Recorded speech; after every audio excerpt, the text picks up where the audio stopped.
Well, I want to welcome you to sourdough bread baking. And I know nothing about baking, so I will introduce you to some wonderful people here in just a few moments. But I am Pastor Mark Waters, and I'm the pastor of this church, and I just wanted to officially welcome you here and have a short word of prayer. But I also want to let you know that this is for your benefit today, because on the screen, right?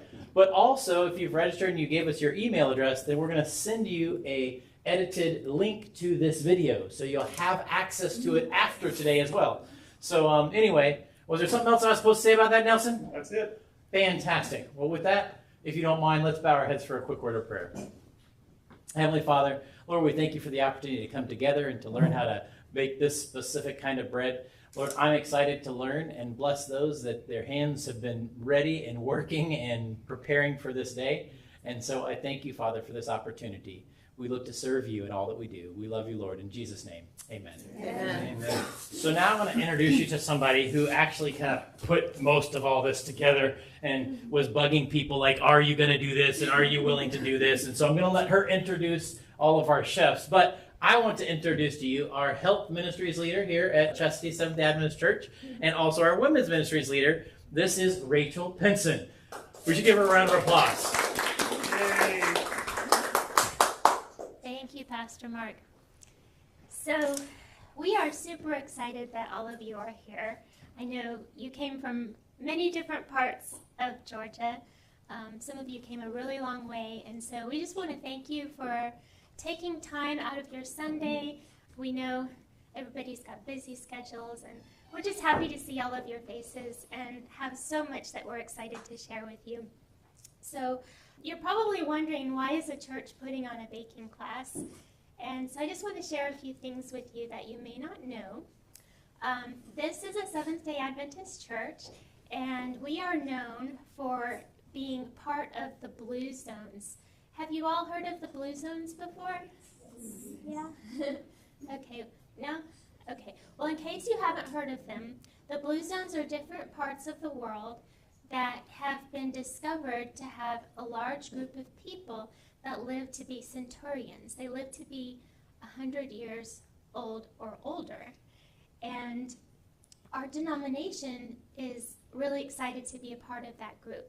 And the specific location that has been listed in the Blue Zones is our church group, which is located in Loma Linda, California. You've probably heard of Loma Linda University. It's known for training a lot of medical doctors. It's a very good school. Anyway, so since we've become known for that, we like to help other people to have good health as well, and so we love to teach.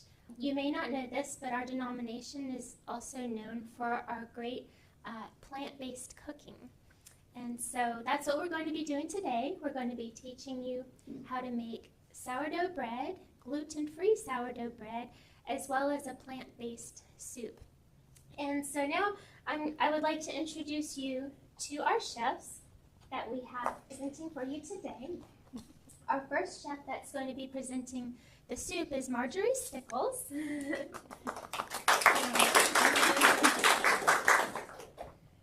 Marjorie is a Seventh-day Adventist realtor and a trade show professional with more than 32 years of experience helping companies create successful exhibit experiences across the country. She is passionate about serving others, whether helping families buy and sell homes or working with clients to bring their vision to life. Marjorie learned her love of cooking from her mother and has carried that passion throughout her life. She and her husband, Stephen, it's right there, have been blessed to raise 6 children and are now the proud grandparents of 8 grandchildren. Family, faith, and hospitality have always been at the heart of their home. When she's not working, Marjorie enjoys preparing wholesome, homemade meals and opening her home to family and friends. She loves sharing practical cooking skills and believes that food is one of God's gifts for bringing people together, creating lasting memories, and extending hospitality to others. Let's give Marjorie. Next we have Anna. Anna Ababi is married to Vitali Ababi, who happens to be our head deacon. They've been married for 15 years and have 4 wonderful children, Sophia, Rebecca, David, and Aaron. They came to the United States almost 14 years ago, and they are from Moldova. Anna fell in love with cooking and baking when she was a child, learning from her mom, who is right there. And her mom's name is Sophia, and she's our head deaconess. And Anna started baking sourdough in February of 2022. And that's what you see on your tables.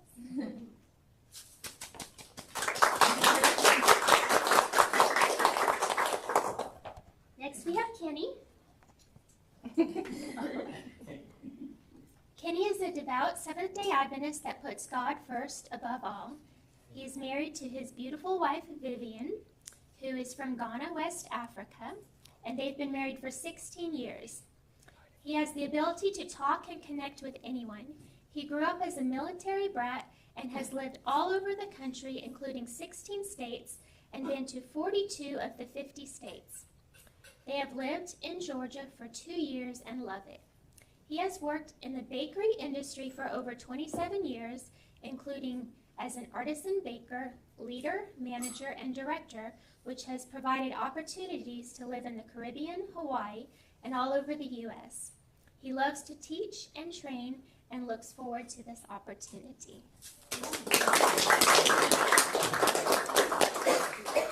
So, I wanted to thank you all for sharing your phone numbers and email addresses. I wanted to let you know that we do have some other things coming up in the near future that we would love to share with you.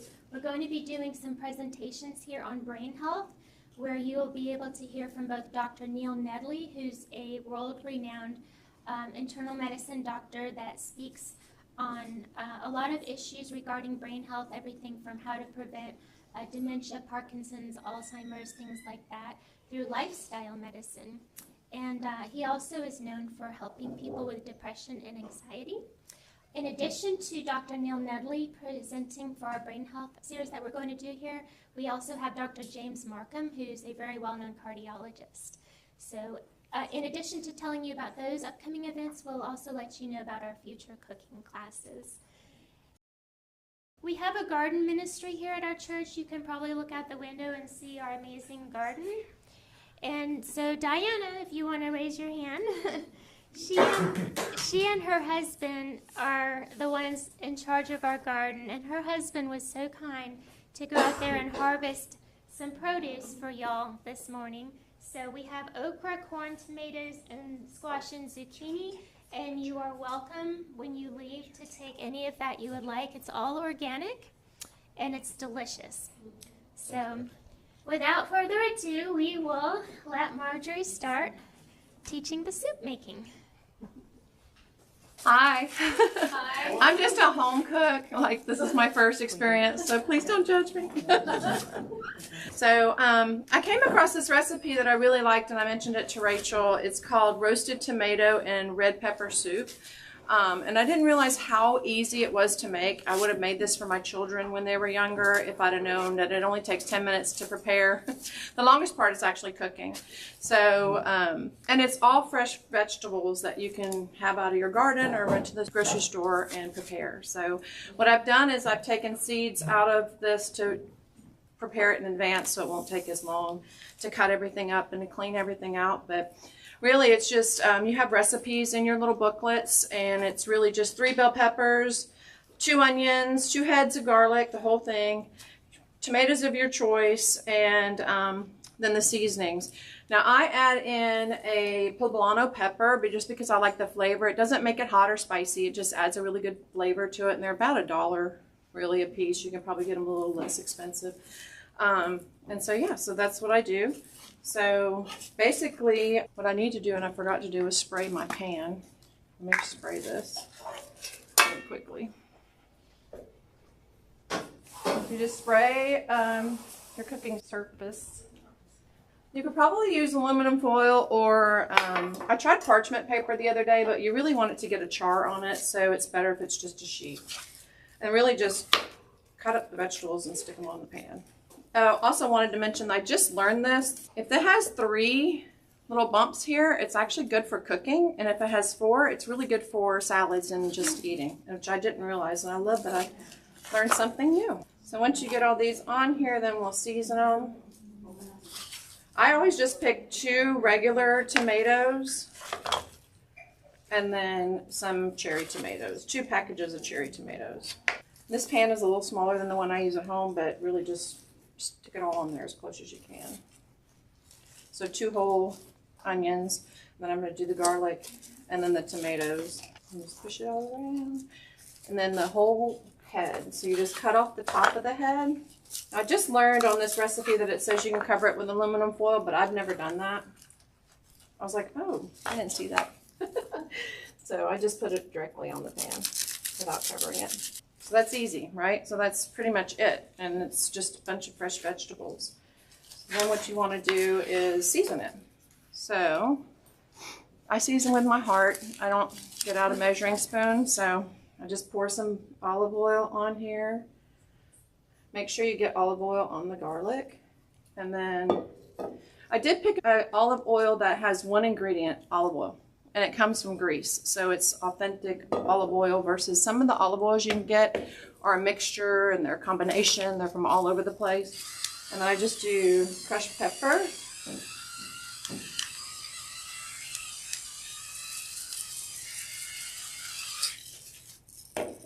And then some salt. Does it matter what kind of salt, whether it's sea salt or kosher? I don't think it does. I've been using table salt, and this I mixed with the pink Himalayan salt and regular salt. It's just preference, whichever salt you usually cook with. And then some Italian seasoning. And I also want to tell you a little bit about the seasonings that I'm using. Cayenne pepper. A lot of people are scared of cayenne pepper, but cayenne pepper is great. I cut my finger, put a little cayenne pepper on it, didn't make me scream, stopped the bleeding. So I'll read you in a second, some of the benefits of some of the things that I'm putting in here are great for you. So it just says a pinch. So I usually just put a little bit in the palm of my hand. And then it's great if you can just start adding it to some soups and things that you're making. That's really it. Pretty simple. And then we're going to stick it in the oven. And we're going to cook it. So this is going to vary according to your oven. It says 400 degrees for I think 40 or 50 minutes. I ended up cooking mine at 435 for 50 minutes in my oven. You really want to get a little bit of a char on it. And once it's done, take it out. This is what you want it to look like. That was fast. I know, magic. The Lord has blessed me. So that's it. So you want to take it out and let it set for about 15 minutes, mostly because I don't want to burn myself squeezing the garlic out. It makes your house smell amazing. I cooked all of it yesterday, or no, Friday actually, for this class. I was cooking it all day Friday, and my house still smells wonderful. All right, so you're basically going to take this and you're going to put it into this blender. Rachel, do you want to read some of the benefits of the spices while I do this? Okay. For me? Thank you. So cayenne pepper, which is also known as capsaicin, may support heart health and may improve circulation. It may boost metabolism, may reduce inflammation and pain. Capsaicin is commonly used in topical creams to relieve arthritis, nerve pain, and muscle soreness. It supports digestion, which stimulates the digestive enzymes in stomach food, helping digestion in some people. Rich in antioxidants, vitamins A, C, and E, and carotenoids that help protect cells from oxidative stress. That's a lot of good. Next, garlic supports heart health, may lower blood pressure and improve cholesterol levels, supports the immune system. It's a powerful antioxidant. It contains sulfur compounds like allicin that help protect cells from oxidative damage. They may help regulate blood sugar. It's a natural antimicrobial. It has natural antimicrobial properties. Garlic has antibacterial, antiviral, and antifungal properties. Italian seasoning, which contains oregano, basil, thyme, rosemary, marjoram, and sage. It's rich in antioxidants. Rosemary, oregano, basil, and sage may help reduce inflammation. Oregano and thyme support immune health. Marjoram, basil, oregano, and thyme may aid digestion. And let's see, they provide the vitamins K and A, iron, calcium. So when you leave here, you'll be like Superman. So thank you, Rachel. You're I welcome. appreciate that. You're It's hard for me to read that and do this at the same time. It's okay. So now that all the vegetables are in here, basically the recipe says you can put 2 to 3 cups of vegetable broth in it. Depends on how many people you're serving. More broth, less broth, more hearty. I usually put about 3 to 4 cups. But the vegetables are in there too, so it's probably not a true 3 to 4 cups. Because it just fills around it. And this is coconut cream, which we'll put in when it's done.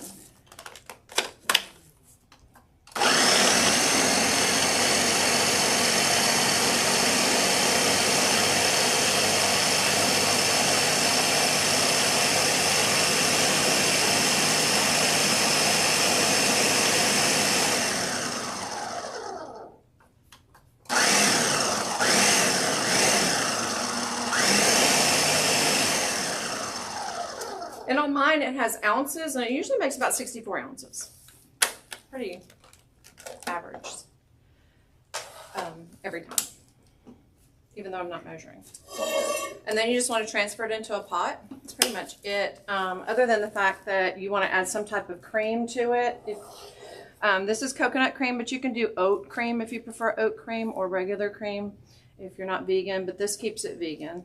Okay, and then you just put it on the stove and heat it up. And when you put it in your bowls, I have this, so you can just like put a little extra on top if you want. And you can put olive oil on top, and then you can just eat it with sourdough bread, or you can eat it in bread bowls.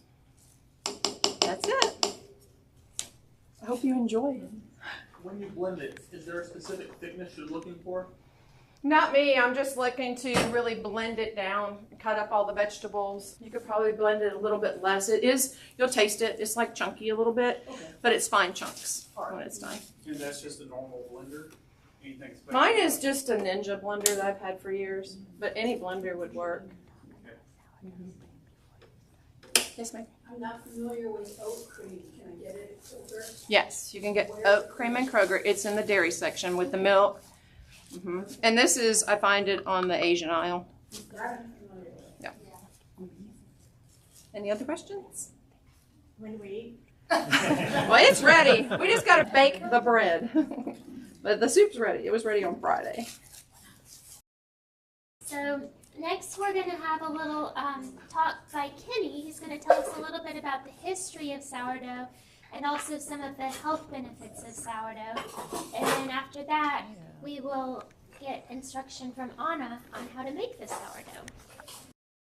All right, so I'm gonna go through a brief history of sourdough and some of the health benefits of sourdough bread, and then Anna's gonna go right into actually making the sourdough. After Anna's finished, then I'm gonna come in and show you how to make some gluten-free sourdough. Not quite as good as real sourdough, but there's some people that just can't have gluten. So there are some techniques that we'll show you that, or I'll show you that you can do to replicate sourdough. So the history of sourdough, a lot of people think that sourdough started in like the 1840s, 1850s, and 60s in San Francisco, but it didn't. Sourdough started like 5,000 years ago. So the Egyptians are the ones that actually became artisan bakers. And so way back 2,000-3,000 before Christ. So what happened was somebody mixed up a little bit of dough and then left it overnight. And so back in those times, everything was flatbread. There was really no leavening. There was no yeast. There's yeast always in the air, but nobody knew that. So they always made just flat bread. Water, flour, salt. That's the basic breads.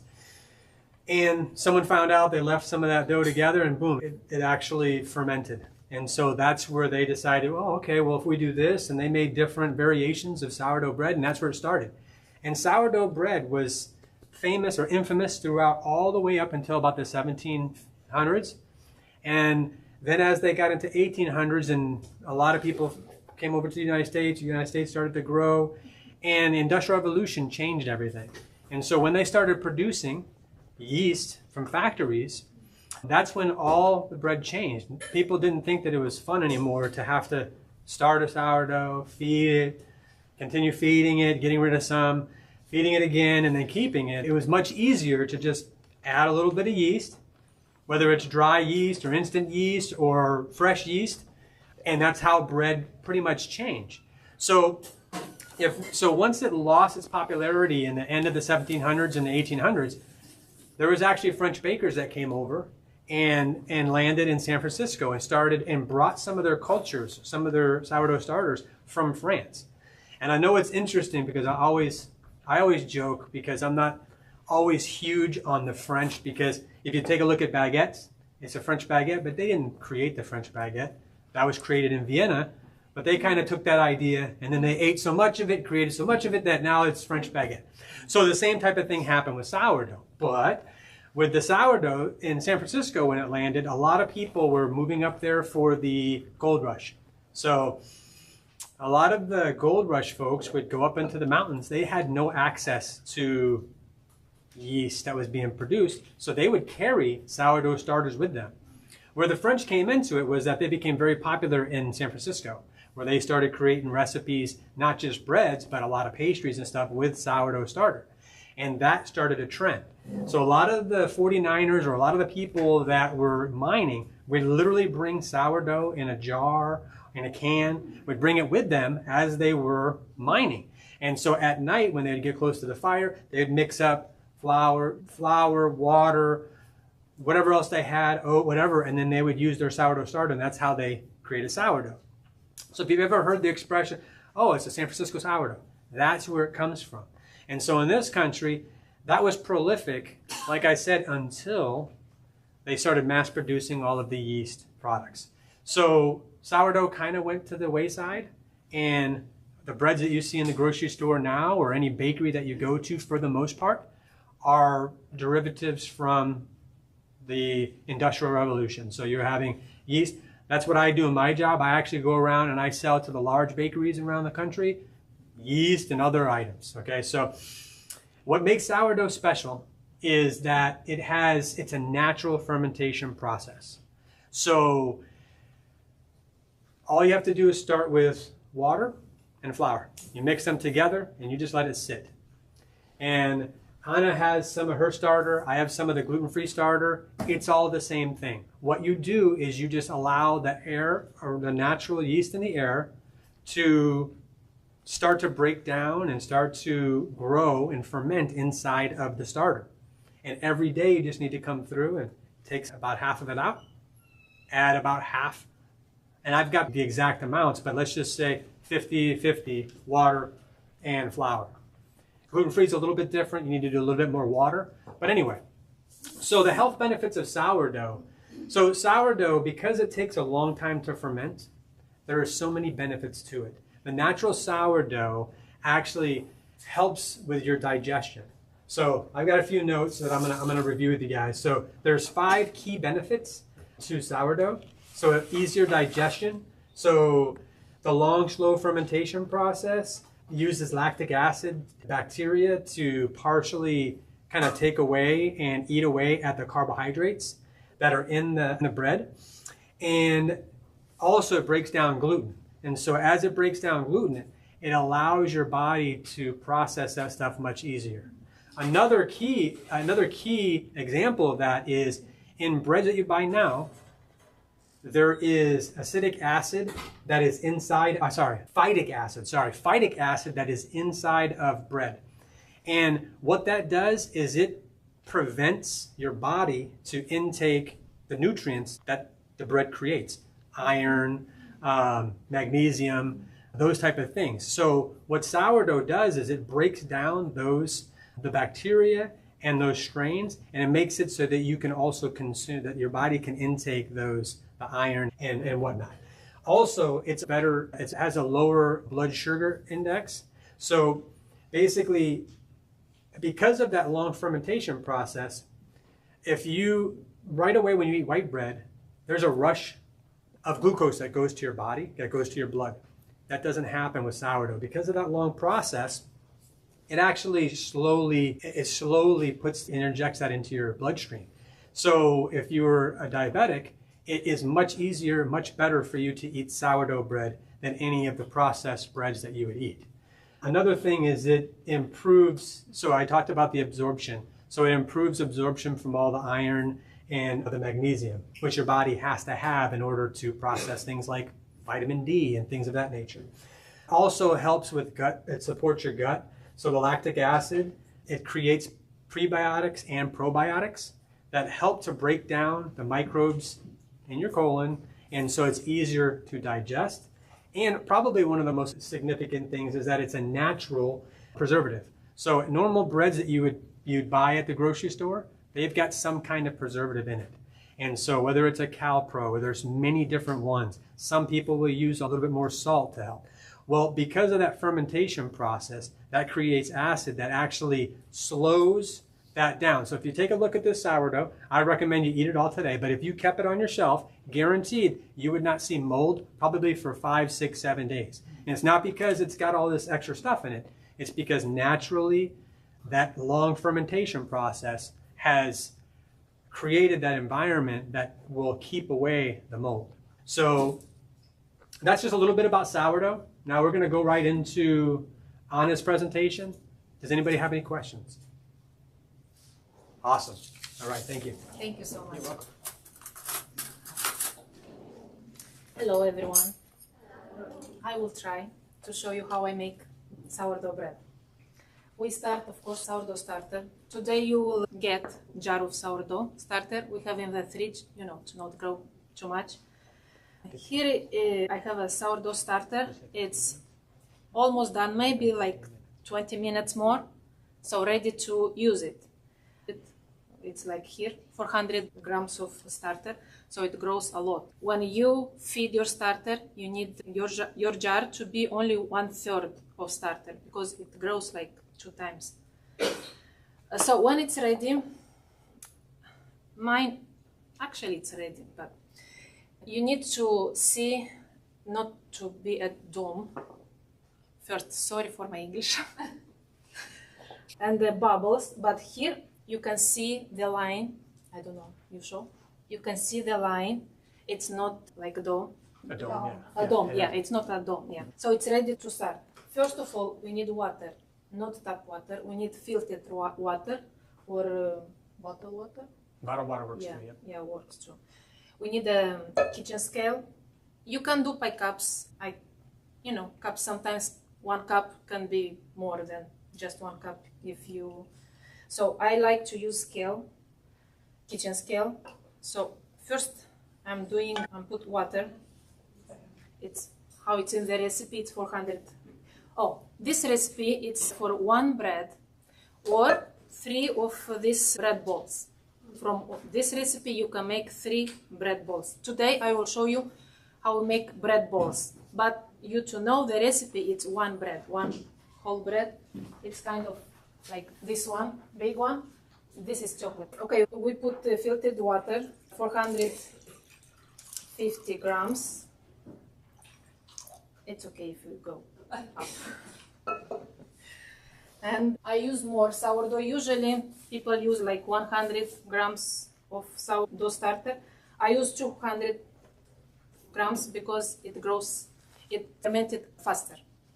So it should not stay too much on the counter. So we put 200 grams of sourdough starter. And it's good to see if your starter is good. It's good to grow. It floats. Okay, let's put 1 little piece so you'll see it floats. Because it's too much. Oh, come on. See, it's floating. So this is good to use. If it didn't float, is it because it needs more time? Yeah, more time, yeah. So I said, it should not have at the edge dome. It should be. And it's okay if it's starting to go down, like 1 hour, it's okay. It's okay to use. Today I used, like after 2 hours, already started to go down. Because you will see it goes on the edge, it goes out, you see. So it's okay to use not too much, like too many hours, because it will be too sour, the sourdough. So I like to use this one. I used, there is metal one, but I broke like 3, so it's very good one, the wood one. You can use a fork, a big fork, but it's hard, it's harder. I mean, depends. For one recipe, usually I make more breads, so it's hard to mix. So we mix water and the sourdough starter till it's like a milky color. Is that cold water or warm water? This is cold, it's not warm, but I warm like 85, 90 degrees Fahrenheit. You know, a little warm water because it will grow faster.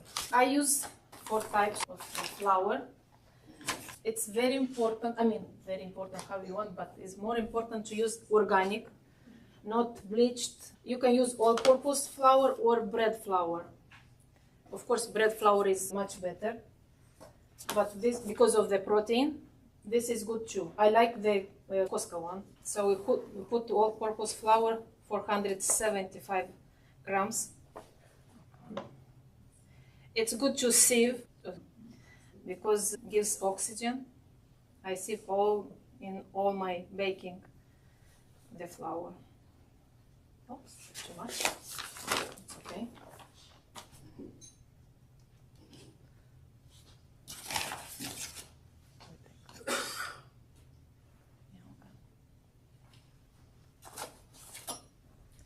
And I use whole wheat flour.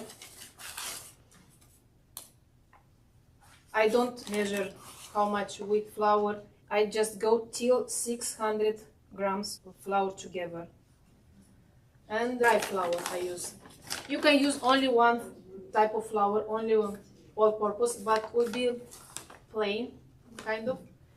This flour gives more taste, more better. I like when I use more. Okay. And now we put salt. Salt the same, it's very important, I forgot. Sorry. Salt is very important too. Don't use tap salt. Table salt? No, table salt, sorry. Table salt. Use sea salt. I use pink Himalayan salt. The same. Because the table salt it's bleached, I think. So will kill the bacteria from sourdough starter. So we put 12 grams. Okay, 12 grams. And we mix. That's it. This is the all ingredients in the bread. We mix just when everything is incorporated, so we don't see flour, dry flour.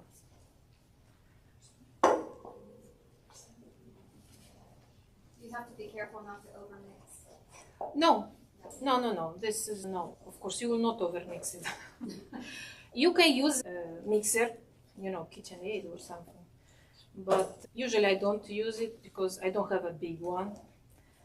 If you use a mixer, don't mix too much because after that we will do a fold, so it kind of mixing. So kind of that's it. We'll use cutter. It's very helping. And part of the problem when you're using a mixer is sometimes your dough gets too warm too fast. So if you're in an industrial bakery, some of them have mixers that you go by temperature. This is the way that bread was first introduced and first made. And then to me, by doing it by hand, it's much better. Yeah. You're not going to get it to activate too fast, so you don't want your sourdough starter to take off before the bread's ready. Yeah, and if you use mixer, just mix till it's incorporated, not too much. So we can scrape everything and we leave it. We leave it for 1 hour to rest a little bit. Sorry. You can put a kitchen towel, but I prefer a wrap to put to not get dry. So we leave for 1 hour. Okay, here is after 1 hour. It rested, more than 1 hour. You can see it's more settled than this one. So now we start to do folds. It helps water to not stick off your hands. So after 1 hour, we start to do folds. So this way we put air in the bread, it gets, you know, like a good dough. And we will do folds and every 30 minutes. And the technical thing that she's doing right now, she's building the gluten structure. So by every time you're building the fold, the gluten is starting to get stronger and it's all going to come together. And by the end that she's finished, she's going to have a nice dough ball that she'll be able to bake. And so you've got to continue doing that. If you do it all at once, the flavor is in the process of what you're doing. So you're gaining more flavor, more time. This is a slow process. You don't want to rush these. So you do like that. And we do 3 times. If your house is cold, you can do 4 times. But it's warm, you need to do quicker because it grows faster if it's warm in the house. I forgot about the starter to say it's very important the temperature and how long you need, the time you need to make bread. For example, if you need in the morning to do the bread, to make the dough, you feed the starter in the evening, like when you go to sleep. Longer hours takes if you feed more. This starter I feed 10 grams of starter, 50 grams of flour, and 60 grams or 40 grams of water, and 50 grams of flour. So I make more stronger if you feed, so it take more hours to grow, to be ready the starter. If you need, like in 4 hours, 5 hours the starter, you feed 10 grams starter, 10 grams water, 10 grams flour will grow because it eats faster, you know, it's less food for the starter. So it depends how long you need to make the bread. Usually I do in the evening and do the bread in the morning, but if I forget in the evening, I feed in the morning, and like in 5-6 hours, I start doing the bread. Okay, so we did one time. After 30 minutes, we do again, how I show you. It's every time it's easier. The dough it's more, how it's called, more workable. It will not be so sticky like first time because it gets more air and the gluten is getting more easy to work with. After third time, we leave on the counter. Depends how warm is your kitchen, your house. It can be like 30 minutes. For example, in the summer, my house it's warm, like 75, 76 in the house. So it can be like 1 hour. Till 1 hour, it's ready to put in the fridge dough. If your house colder, it takes like 4 hours, 5 hours. So you need the dough to look like this one. This is already done, three folds, and it's ready. So what you need to look, you need for bubbles. If you see here, it's a bubble.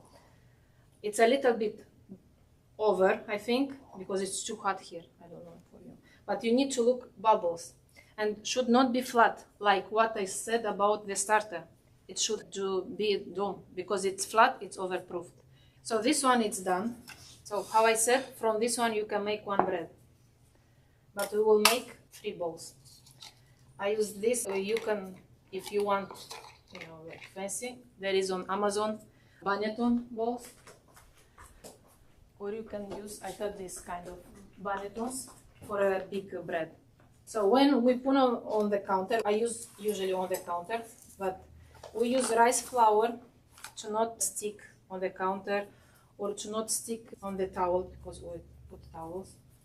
So we put rice flour because the rice flour doesn't absorb in the dough or doesn't, as we use, we use all-purpose flour, will absorb and will get stick. So now the dough it's ready to go in the fridge. So we will shape and we will put in the fridge. I use towels, cotton towels, and again I put rice flour here too.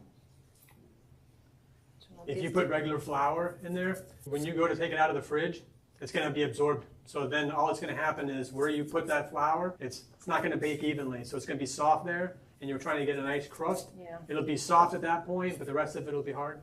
So that's why if you use rice flour, it's really good. It won't absorb. Again, if it's overproofed, it's very sticky. So it will not go away from the bowl like that. It will be overproofed. So usually I measure, but I will not. I just cut in 3 and make little balls. Okay, now we fold it. We shape. We shape. You go, if you have a scraper, this is very helpful. If not, you can do just with hands. Like that. And it gets tighter and tighter.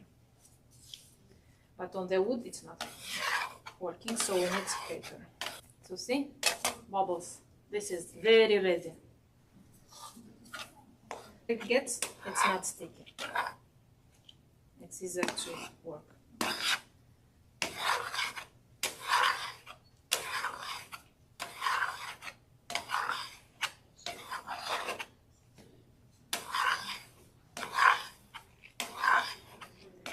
With whole bread, it's much easier to work because it's bigger, you know. So we leave like that 20 minutes to get a little bit of skin, you know, dry. But we don't leave now, so we don't have time. So I will do right away. After you leave 20 minutes, you do again rice flour, and you take it. Will be easier if you leave it 20 minutes. So we take like that. See, it's not working now, but it's okay. And we fold again, we shape again. I like shaping like that, kind of like diapers. And we don't need flour now. We do like that, with hands or scraper. So again, we shape it very tight. And that's it. Put again flour, and we put in the bowl.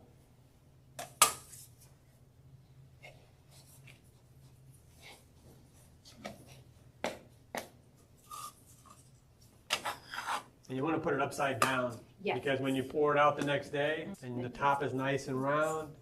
Yeah. So again, when it's big bread, it's much easier to work because you have more dough. See, it's very wiggly, so it's very good. So when you want to make bread with something inside, for example, that chocolate one or cheddar, jalapeno, this is the time when you put the things inside. When you shape a little bit and you put the inclusions. Okay. So they are ready to go in the fridge for overnight or for some few hours, depends. I like to do again after 5 minutes of resting. I like to do again like that. Making tensions, I think. Yeah. Tightening. Yeah. So when rest more minutes, it's very good to work with. You know, it's elastic. And we put some flour here too.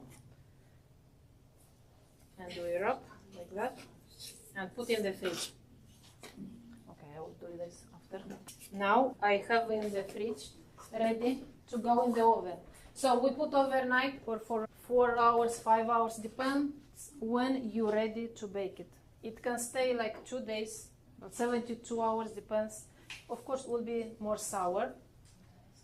The longer you give it to ferment, the more flavorful it's going to be. So if you go 6 hours, or 12 hours, or 18 hours, you're going to get a different taste of that bread. Ideal artisan baking is 18 hours. You can bake the bread in Dutch oven. That is ideal in Dutch oven. You know, it gets a good crust. You can bake, I like for my family to bake in pans. You put the bread, I put the bread before night, so it goes directly here in the fridge. When it's ready to bake, I take out and we use this. You need to be careful. I score it and put this on top and put in the oven. So it's kind of Dutch oven, but it comes a loaf bread. So it's kind of sandwich bread, not a round one. Today we'll bake on the baking sheet. This stayed in the fridge since Friday, so we put, see, upside down. This way we put in the bowls, the same upside down. So we put here and another one. So from one bread we make 3 bread rolls. Now you use the layer. I like to take off. It's much better. But for your safety, use this. First time use that. It's much easier to cut it out. So. How you want. You play that. This is the most playful thing what you can do. You go like kind of ½ inch. Yeah. You can draw a wheat. So there's a scientific reason why you score bread. Because as the fermentation process happens in bread, the gases inside, they need to escape somewhere. So you need to score the bread so that it helps to escape. Otherwise, if you don't score, it's going to blow out at the weakest point. So you'll see breads that blew out at the bottom. That's because they weren't scored either deep enough. And also, back in Europe a long time ago, they used to score breads because there were bakeries everywhere, and they would put their signature on it. But however they would score it, it would be, oh, I got that from so-and-so's bakery. Yeah. So it's ready to go in the oven. Because it's open bake, we need to make steam. The Dutch oven, because it has lid, we put some ice if you want. If not, it's working without ice. It makes steam inside, so the crust builds very good and grows very good. Because we do open bake and like that here, I spray water on the bread, and I have another baking pan, so I put hot water inside. It's already warmed, hot, 20-25 minutes. You know, it depends on the oven. And that's it. You enjoy it. Don't cut the bread at least 1 hour, because still kind of bakes inside, and it goes away the how it's called, the humidity. I don't know. So wait 1 hour, and after, it will dry. If you have questions, sorry, maybe I step. I saw that on here it say dust with flour on the top. Do you typically do that before you score or after? If you want, you don't. I don't usually do it. But if you want to make beautiful, draw beautiful, you use not rice flour, because rice flour it's not stay white. You use all-purpose flour. If like on the internet, you need first to spray a little water so the flour to stick. So after you draw, I never did this. I'm not very good drawer, so I just quick. If you have more questions, yeah. For the open bake, what temperature you want? Oh, sorry. Yeah, 425 degrees Fahrenheit. Yeah. And for open bake, we bake like 20-25, depends. We look what color you want. So. But with Dutch oven, we bake 25 minutes with lid. And after that, we take the lid and bake another 15 minutes. Again, depends how dark you want the bread, So, yeah. The same with that. After 20-25 minutes, we take off the one. So we leave 10-15 minutes to bake more.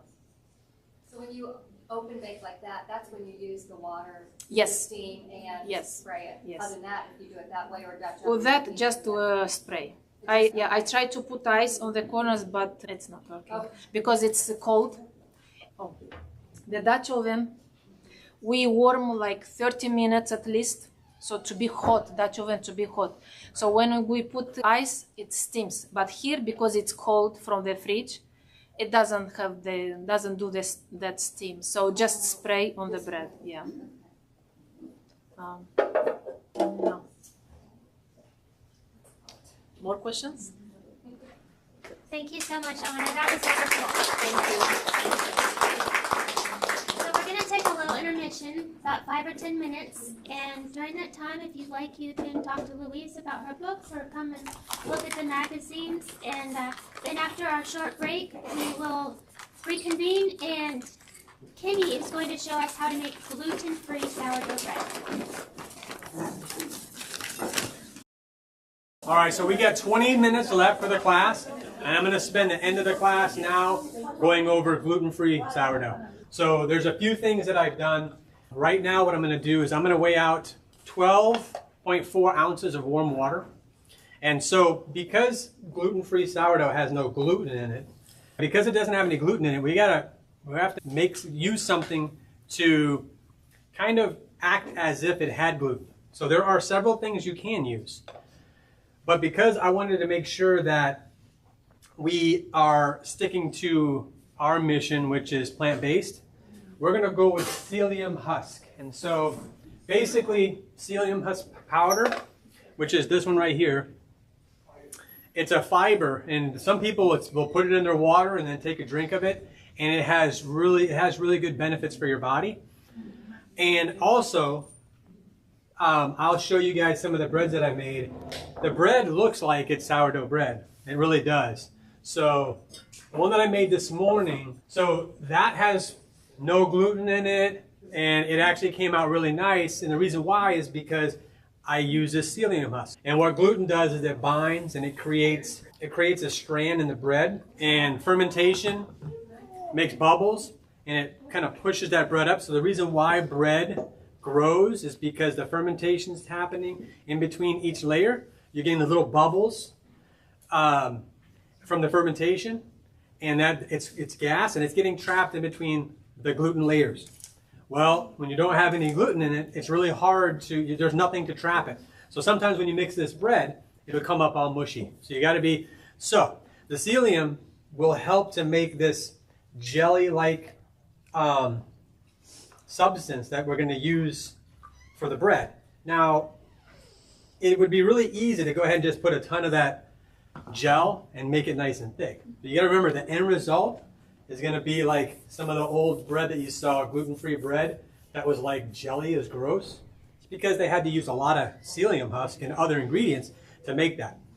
So I'm going to use as little as possible to still get the same result. So I'm doing, you guys have the recipe there. I'm doing 12.4 ounces of warm water. And then the psyllium husk, I put in there 0.35. Really, it's going to be close to 5 because I still want it to grow and have shape and have volume. So I'm going to go a little bit more than that recipe. You can go with the less.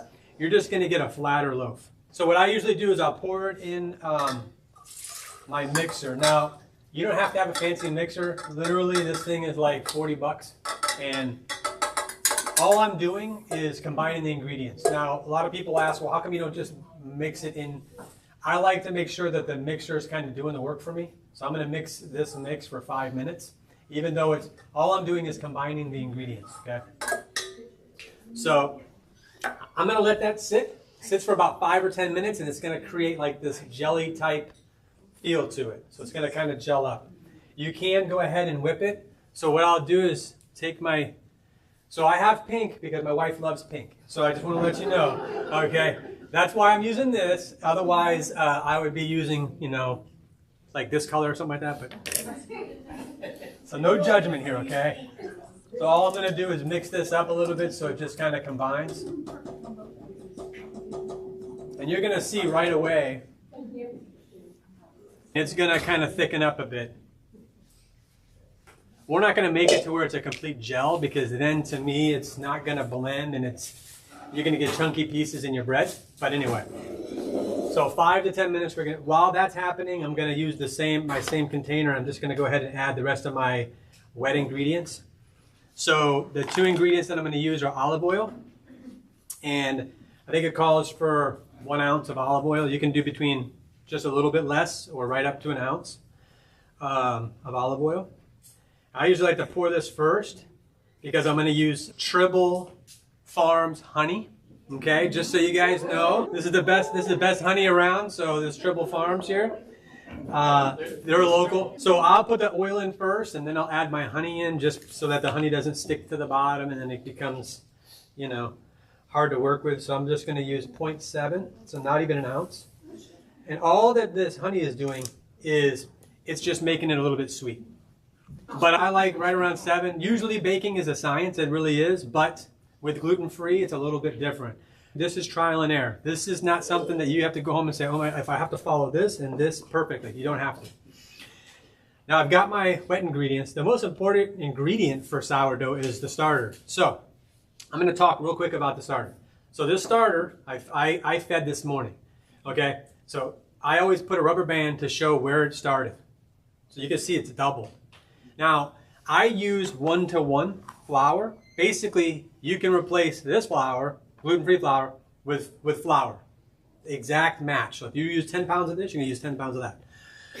The reason why I use this is not necessarily recommended in the baking world because this has xanthan gum and other ingredients that will supposedly not promote this growth. But as you can see, this growth is happening. But because it does have xanthan gum, it's going to have a little bit different smell than you would normally have a sour smell. For the first few days, it doesn't smell good at all. It doesn't smell good. But now it smells great. So you can, I don't know, it smells great. So it's now a sourdough, it's bubbled, it's all ready to go. So again, like I said, like Anna was explaining, to start this, I've got the recipe in the book. It's really simple. With gluten-free, you want a little bit more water because the gluten flour sucks out moisture. So I started out with this with 50 grams of water, 50 grams of flour and 60 grams of water. That's all I started it with. I have a few of these in my refrigerator, so I've grown a lot. Suggested is that when you feed it, you take out half and throw it away. You don't have to do that. If you take half you can use the other half. You can make pancakes. You can use it in muffins. You can use it in biscuits. You can use it in any baked good. So you can still have a sourdough. You can make, in my professional career, we used to make sourdough croissants. And so you use sourdough, you mix your croissant dough, then you do all your folds and all your turns, and you get a great tasting, flavorful croissant. Anyway, for this recipe, this one calls for 150 grams or 5.4 ounces of this. So all I'm gonna do with the starter, again, I guess I got distracted. So now that it's more than halfway grown, it's ready. And so it's a little bit different than regular starter. You'll see bubbles and stuff like that. After 7 days, you have a choice. You can either keep it out. I put mine right on top of my fridge. Or if you're not gonna make bread all the time, you put it in a refrigerator.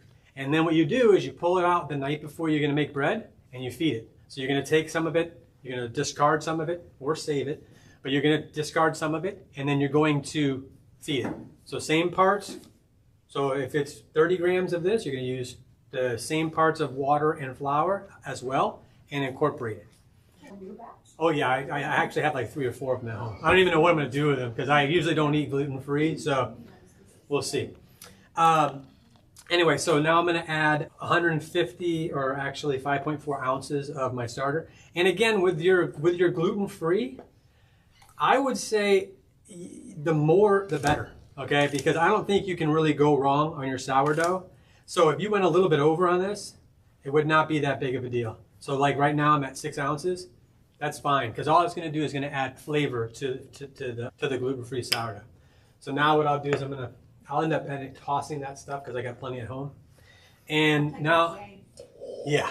Now what I'm going to do is look at my psyllium, and I'm just going to see, is it starting to gel? So it is. So what I'm looking for is when I take my finger and I drag it across, it's actually dragging. You can see that it's making a little path there. Okay? That's how I like to do it. You can wait longer and make it get a little thicker, but like I told you, when you do that, at the end result is going to be a more kind of rubbery dough or a more gelish dough. As an artisan baker, that would be the last thing I'd ever want to try. So now I'm going to combine this into the psyllium husk and water. And because of time and because we've already baked in here, this is not going to be true gluten-free anymore because we're not going to bake this. This would take too long. What I'm making is this will be baked tomorrow, maybe around 7 or 8 o'clock in the morning, because what I'll do is we're going to mix this. So now this is ready for my flour. So I use the same flour as I do as the starter. So you don't have to. You can actually get a brown rice flour, and then you can feed it with a different type of flour. Some people like that contrast. For the ease of this, and really for the ease of the bread, I find it easiest to just go ahead and use the same flour that you're going to use, that you use for your starter. That way I can keep things consistent. So now this is going to be the same parts. This is going to be 12.4 ounces of flour. And again, it's not... Usually I'd tell you in baking it's a science and you need to stick to the recipe, but for this one, it's trial and error. Yes, ma'am? So with the regular bread, she was aerating it or sitting it. So do you not do that with this one? No. No, because when you're aerating that bread, you're building the gluten structure. This one has no structure. So, in fact, you don't even really need to use a mixer for this, but it makes it easier to combine the ingredients. Now I use the pink Himalayan salt, or sea salt is best when you're baking. And that's going to be 0.4. And again, if you go a little bit over, it's not going to be terrible. If you put salt and you put your yeast or you put your starter, the salt is going to eat away and it's going to kill your starter. So I would not combine them at the exact same time. So I would make sure, that's why I put my salt on top of my flour. Or what I usually do, will blend my dry ingredients, make my wet ingredients, and then I will combine them after I've combined the dry. But there's really no need for this because I'm going to throw it on the mixer. There is one other thing. So you have a choice too. You can add baking powder, okay? So it's up to you. You can either bake it like this, or you can bake it with baking powder. Baking powder, what it's going to do is it's going to give you that extra lift. But it's also not necessarily natural, even though they say it is. It's a gluten-free product. It's non-GMO. It's up to you. I'm not against it or for it, but for this class and for what you try to believe, I try to stay away from that. But I could tell you that these breads used it. This bread did not. This bread came out better, but it's just because these are much smaller. So I'm going to show you guys all that in a minute. All right, so what I'm going to do now, I'm not going to add in that. So I'm just going to go ahead and throw this on the mixer. Now, again, one thing about me is I've been a baker for a long time. This, you could actually use a paddle, and it'll probably mix it better. But my brain, because it's a bread, says use the dough hook. So, I don't know. So what I like to do is I'll just kind of help mix it. Mix this for about 4 to 5 minutes. I don't think you can overmix it. If you do overmix, it's just going to be much stickier. And actually, it does have a good flavor. So if you try the bread, it doesn't taste like, it's not like the gluten-free of 20 years ago. 20 years ago, they had very little science on it, and so it would just be and I felt bad for people that were celiacs. Now, throughout my career, I did work at Whole Foods as a bakery manager for a few years ago, and I could not believe how many people have gluten allergens.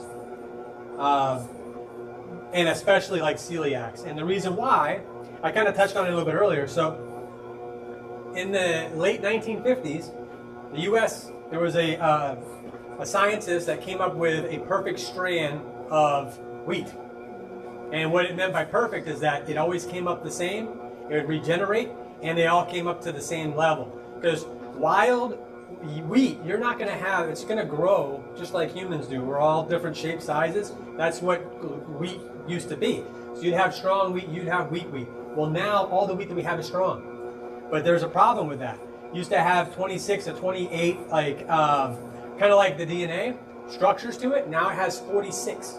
And our bodies are not made to deal with that many types. And so that's why the gluten in the United States now, that's why everybody has a problem with it. Because it's all genetically modified. So if you are able to get it, like if you get the icorn or you get, there's other flours out there like spelt, you can still get real spelt. Or in Europe, you'll get much better quality wheat because they didn't engineer it so that they could mass produce, you know, Kellogg's cereals and all that kind of stuff. So all I'm doing is, it's going to be sticky. It's not going to be a normal bread like you would normally see. It's more of a batter. But the most important thing for gluten-free baking is using a Dutch oven, okay? The Dutch oven, number one, is you're not going to, if you put the, I've done it before, and I did it recently. If you put the gluten-free directly in the oven, it's going to burn on the sides, it's going to be raw in the middle, and it's not going to come up. And it stunts the growth. And so putting it in a Dutch oven creates steam. What I do when I bake, because I'm not going to bake this, I'm just going to show you what it looks like, I'm going to show you how to handle it. But what I do when I bake, when this is fully ready, we're gonna form it, and then it's gonna sit on the counter in a bowl for 2 to 4 hours, maybe longer. Okay, and then it's gonna go from the counter, and it's gonna go into the fridge, and it's going to go in the fridge for another 8 hours, and then you're gonna pull it out. What that's gonna do is all of that process, the fermentation process of this, works through, and that's why the bread tastes actually pretty good. So I'm gonna pass out some in just a second, but I think that's long enough. So just like this, I'm only putting this down because this is going to get absorbed, but it's going to make it easier for me to work with. In the cooking class, so as a baker myself personally, I never wear gloves. The only time I wear gloves is on finished product, okay? Because everything gets baked at 300. This stuff gets baked at 450 degrees. So in your recipe, I have 425. That, to me, I have baked some of this, like these were baked at 425. The one I baked today is at 450.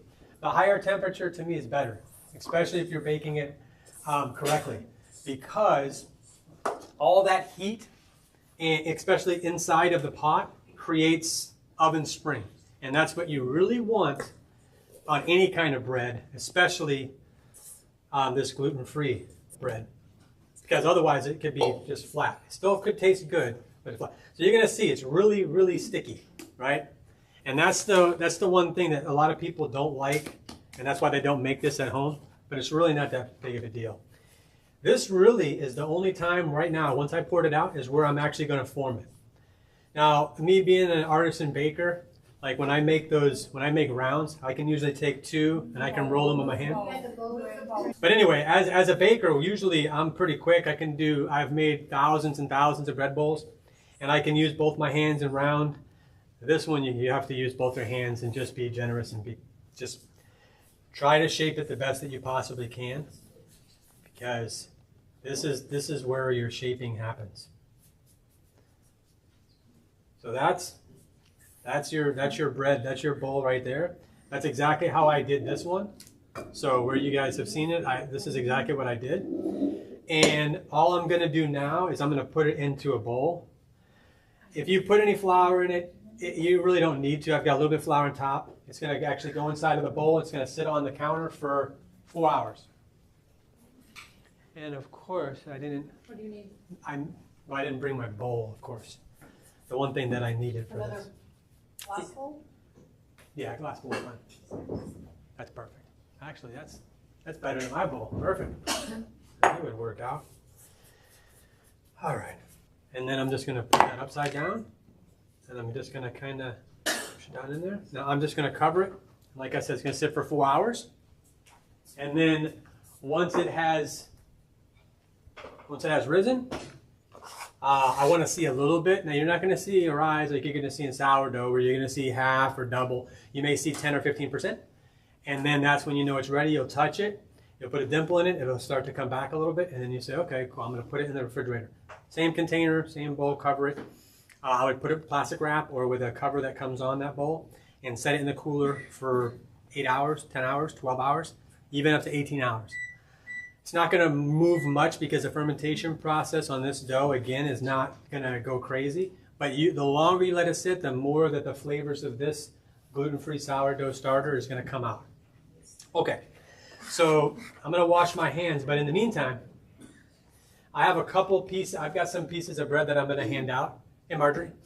Yes, sir. Do you mind maybe opening this up and handing some of this out, just so everybody can kind of get a take? This was baked yesterday.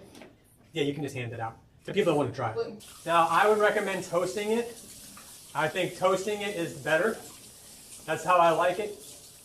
A question about the starter. You gave the recipe for the gluten-free starter here. Yes. The starter for the regular sourdough. Am I missing it in here? No, I think she does have it. You have that in there, right, Anna? The recipe for your sourdough starter? No. Oh, you don't have that in there? There is how you should feed it, but not how you Oh, okay. So we'll give you sourdough. I think it's $10 extra per person, right, for that? I'm just joking. Somebody might take me serious. I'm just joking. So I'm going to slice up this one to show you the difference between yesterday's and today's. Does anybody have any questions while I cut this up? So I'm going to let you try this one. This one was baked this morning before I came. This one sat again for 12 hours. The other one sat for about 8 hours in the cooler. And the difference is, too, this is a bigger loaf. And so, you know, I think that this is a good bread if you're gluten-free and you have an allergy. But I will tell you that it would not be my first choice, just because I love the gluten. I love gluten bread. I love bread with, like, Anna's bread is what I focus on and what I'm mainly good at. But I'll cut up some pieces so you guys can try this. I have another question. Yes. About the process of the fold and the rest and the fold Sure. and the rest. Does it always end in the fridge 8 hours before you bake it? Yes. That's the best. Free or regular? Both. Okay. Yeah, I mean, so if you rush, so you can bake a bread like this bread here, gluten-free, and you can use the baking powder, and you can bake it the same day. But again, I brought some in last week. We did a test for this class, and everybody liked the other bread rather than the one that had the baking powder in it. And if anybody have any other questions? All right, well, it's not hard. I'm just going to take time cutting while we finish up. So right now, Marjorie and Anna are handing out the starter that Anna prepared for you so that you don't have to worry about creating your own starter to make your bread at home. So we just feed this one. What do you mean? What do you feed? When you say feed, what does that mean? When you're feeding your starter. Oh, what does it mean? So feeding your starter is literally, okay, so the starter that I have right here, for instance, right? This starter is a living organism. It needs to be fed the flour and water again. So what you need to do is mix up fresh, and you add that into the starter, and you mix it up. And what happens is the microbes and everything start to eat off of that fresh flour and fresh water, and starts to grow and expand. So when I say by feeding, so one quick thing about any sourdough is you don't want to use a starter that you just fed. So for instance, this morning, I fed my starter, so I weighed out, I had 50 grams of starter and 50 grams of water and flour. I mixed that up. If I use that right then and there, it's not optimum. It hasn't started the process, so you're not going to get a growth on your bread. That's why you got to let it sit for 7-8 hours. You could probably at 6 hours. This stuff was 7 o'clock this morning, so this is about almost 8 hours. It grew double. When you know that it's grown double, you know that it's ready. So you'll look inside of it for a regular starter, like the normal, not the starter, but the regular starter. It's going to be bubbly. You're going to smell. You're going to smell that fermentation process. The one other quick thing I would say is, I know this is difficult to hear, but for your body, the best way to eat bread is to let it cool completely and let it wait for a day or two. So the reason why is because if you eat your bread right away, because of that fermentation process, there's alcohol in that. And so what you want to try to avoid is intaking a lot of that, because that's what can mess with your blood sugar and your glucose levels. And so I know it's hard for me, because once I see a bread, I want to eat it hot. But really, optimum for your body would be to let it sit for a day or even 2 days.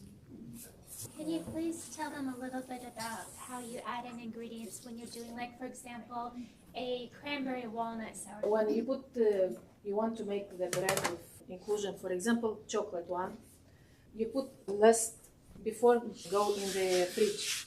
So when you do the last shape, you stretch a little bit and put the ingredients. The favorite one is jalapeno with cheddar cheese. Her favorite, my favorite too, it's cranberry with walnuts, dried cranberry with walnuts. There is olives, blueberry, my kids love blueberry and cream cheese. So it's a lot of things what you can make with the bread. Gives more taste. So before you put in the fridge, then you put the other ingredients. And I think what's important is if you use the same container, you can use the same container for a few days, but I like to change mine. Every time that I mix, I change it. And the reason why is because on the sides, it starts to crust. And that crust can then turn into mold. And once mold gets in the container, I would not even touch it. At that point, you got to throw your starter away and you start over. So I switch out. And one of the things we were talking about earlier is the reason why we don't use tap water. It's because tap water has chlorine. Chlorine will kill the growth of your sourdough. So, well, I have heard people say that you shouldn't use that, but if you just need to do the test yourself, because everybody says whatever they say, but it really, I can tell you some of the starter I had, I used most of it. I used bottled water, but I also did a test. I personally didn't see a difference, but it's suggested because our water has chlorine in it, the chlorine will kill it. Now, again, because I was using a 1-to-1 ratio that had xanthan gum, maybe that didn't allow it to die. But as far as a regular sourdough starter, you want to switch out the container. Yeah, every time when I mix in a new container, not in the same. Yeah. There is 100. It's one. Excuse me? How many loaves you make? My recipe, it's not enough. You need 200. Yeah, you need to feed it. But you can make with 100 too, but the bread will ferment, will grow longer. So you need every time to save some starters for next time. So every time put in fridge the starter. Okay, I love all y'all's questions, but we've gone over time, so let's go ahead and do our raffle. Yay. And let's close out the class. And then if y'all want to hang out and talk and visit and ask questions, you're more than welcome to. I'm not kicking I forgot anybody to out. show the bread. Oh, great! Beautiful. Yeah. So this is pretty beautiful. Wow.